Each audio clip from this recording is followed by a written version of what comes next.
मतलब देखा जाए तो आज हम सबसे डिस्ट्रैक्टेड, सबसे ज्यादा विचलित पीढ़ी हैं, जिनके पास में नोटिफिकेशन तो हजारों हैं लेकिन फोकस जीरो है। विचलित मतलब क्या है? एक रास्ता जिस पर वो चल रहे थे वहां से वो डिस्ट्रैक्टेड है, और जो एक सीधे रास्ते की तरफ नहीं चल सकता वो कहीं पहुंचेगा भी नहीं, वो कहीं नहीं पहुंच सकता। तो जो काम मैंने उस वक्त किया वो शायद आज आपको बहुत सारे लोगों से एक्स्ट्रा एज दे सकता है, बहुत सारे लोगों से आगे निकाल सकता है। क्योंकि मैं कभी ब्रिलियंट नहीं था, I was very average, but that was the single thing which help me a lot.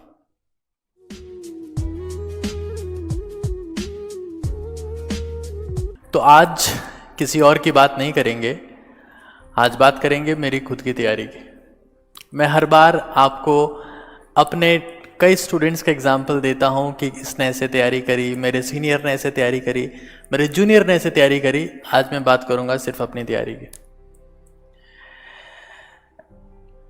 एक बात जो मेरी लाइफ में सबसे ज्यादा इंपैक्टफुल रही और मुझे लगता है that I am pretty thankful for that,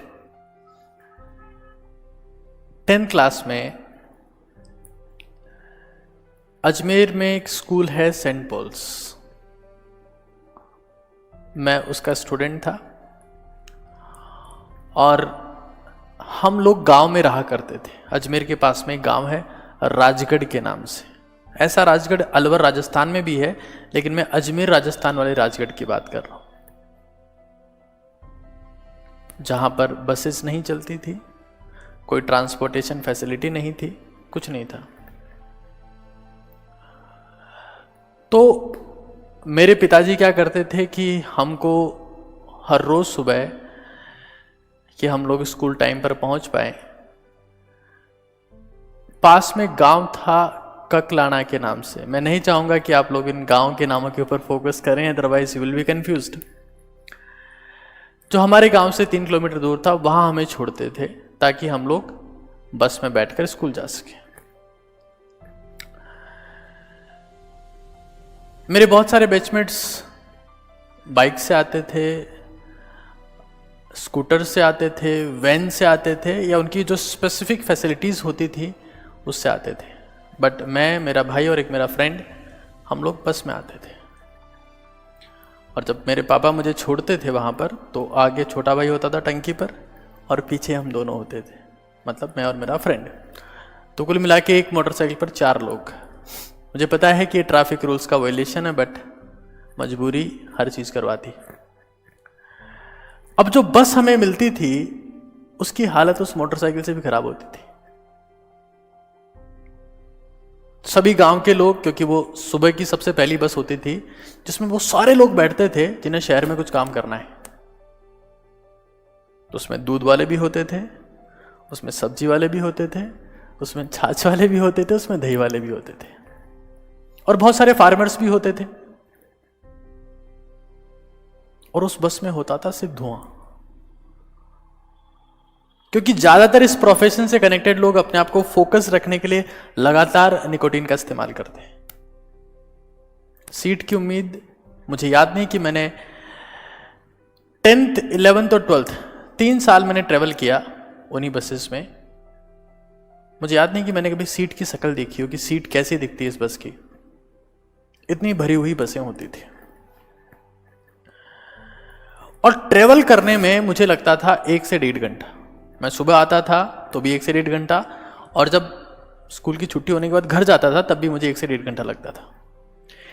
और वो एक्सपीरियंस इतना ज्यादा एग्जॉस्टिंग था, इतना ज्यादा फ्रस्ट्रेटिंग था कि आप ट्रेवल में आपका टाइम वेस्ट हो रहा है और आपको थकान भी हो रही है। थकान क्यों हो रही है? क्योंकि एक्सपेक्टेड ये है कि आप ऑक्सीजन इनहेल करते हैं, but I was inhaling carbon monoxide a lot. हाँ, मतलब बस का धुआं एक तरफ था और जो बस में खिड़कियों से धुआं बाहर आता था वो बस के धुआं से भी ज्यादा था। मतलब एक तो बस का इंजन था और बाकी बहुत सारे इंजन ऐसे थे जो सीटों पर बैठे होते थे उसमें। तो मैंने इस चीज के बारे में सोचा कि क्या एक ऐसा सॉल्यूशन निकाला जाए कि मैं इस टाइम को यूटिलाइज कर पाऊं, क्योंकि अगर मैं ऐसा कर पाया तो मैं शायद अपनी परफॉर्मेंस, अपनी स्टडीज को बाकी सबके बराबर रख पाऊंगा। मतलब हमेशा ऐसा कहते हैं कि अगर आपकी जिंदगी में हालात टफ हैं तो शायद आप में चेंजेस आते हैं और वो चेंजेस आपकी ग्रोथ के लिए रिस्पॉन्सिबल होते हैं, वो चेंजेस आपको बाकी से आगे निकाल देते हैं। तो मैंने अपने फादर से इसके बारे में डिस्कस किया, because I was not that mentally mature at the time कि यार क्या किया जाए। तो मैंने जब पेरेंट्स से डिस्कस किया तो पापा ने मुझे कहा कि यार तू एक काम कर, तू जो पढ़ता है उसको मन ही मन में याद करने की कोशिश किया कर। तू जो भी पढ़ता है, तूने जो भी रीड किया, भाई बस में अब तू किताब तो लेके पढ़ नहीं सकता, बैठ के पढ़ नहीं सकता, खड़ा होके पढ़ नहीं सकता, बाकी चीजें भी बस में पकड़नी होती है ताकि आप नीचे नहीं गिर जाओ। तो तू मन ही मन में सोचता रहे। तो जो उनका आइडिया था वो बेसिकली ये था कि मुझे कंटेंट पढ़ना है और कंटेंट पढ़ने के बाद में बुक से नहीं पढ़ना है, उस कंटेंट को मेमोराइज करना है, सोचते जाना है, सोचते जाना है, सोचते जाना है। वो मेरी मजबूरी थी जो मेरी स्ट्रेंथ बनी। मजबूरी इसलिए थी कि मैं बैठ के बाकी लोगों की तरह उनकी पर्सनल वेन में, वो अपनी कार में, अपने पेरेंट्स की कार में आते थे, तो उस टाइम का यूज, और वो शहर के लोग थे, मैं गांव का इंसान था जिसे बस में ट्रेवल करना पड़ता था। उस मेमोराइजेशन ने मुझे इतनी जबरदस्त स्ट्रेंथ दी, because I have been a very average student, एक ऐसा स्टूडेंट जिसमें ज्यादा दिमाग कभी नहीं था और ना आज, आप लोग जानते। बट वो जो स्ट्रेंथ मुझे मिली कि यार आप चीजों को बिना बुक के भी पढ़ सकते हैं, उसके बाद में मेरी ऐसी हैबिट हो गई थी कि मैं कभी भी फ्री हूं तो मैं एक ही काम करता था, मेमोराइज मेमोराइज मेमोराइज। दांत साफ कर रहे हैं, बाथरूम में नहा रहे हैं, खाना खा रहे हैं, वॉक कर रहे हैं, काम एक ही करना है, मेमोराइज। जो बाकी मेरे साथ वाले जो मेरे बैचमेट्स थे वो किताब खोल खोल कर एक बार दो बार चीजें रिवाइज करते थे, मैं उन्हीं चीजों को 10 से 15 बार रिवाइज कर चुका था बिना किताब के। जो चीज मैंने 10th क्लास में सीखी, मैंने 11th में उसे कैरी फॉरवर्ड किया, 12th में मैंने उसे कैरी फॉरवर्ड किया, और प्री मेडिकल की तैयारी के दौरान it was the most amazing thing that help me lot. Because at the end आप एग्जाम चाहे कोई सा भी दें, आप एग्जाम किसी भी एग्जाम में पार्टिसिपेट करें, जो चीज टेस्ट होती है वो होती है मेमोरी, और मेमोरी को जो स्ट्रांग बनाती है कोई सी चीज, दैट इज द मेमोराइजेशन।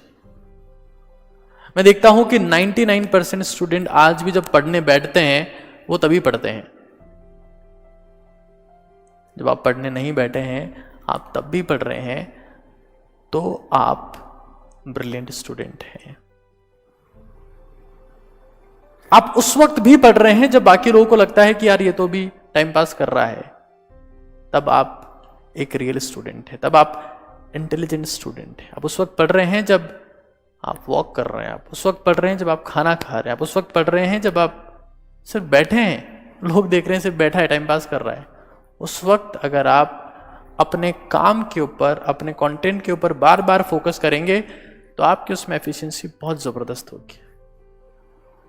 तो मैं थैंकफुल हूं उन सारी कठिन हालात का जो शायद मेरे हिसाब से आप में से भी बहुत सारे लोग फेस कर रहे होंगे, क्योंकि जिनकी जिंदगी में कठिन हालात नहीं होते वो कभी कठोर नहीं बन पाते, और वो जब सॉफ्ट रह जाते हैं तो बहुत जल्दी मोल्ड होकर बिखर जाते हैं। तो अगर आपकी लाइफ में हालात बहुत कठिन हैं तो उनका शुक्रिया करिए, क्योंकि वो आपको ऐसा बनाएंगे जैसा कोई और नहीं होगा। Thank you.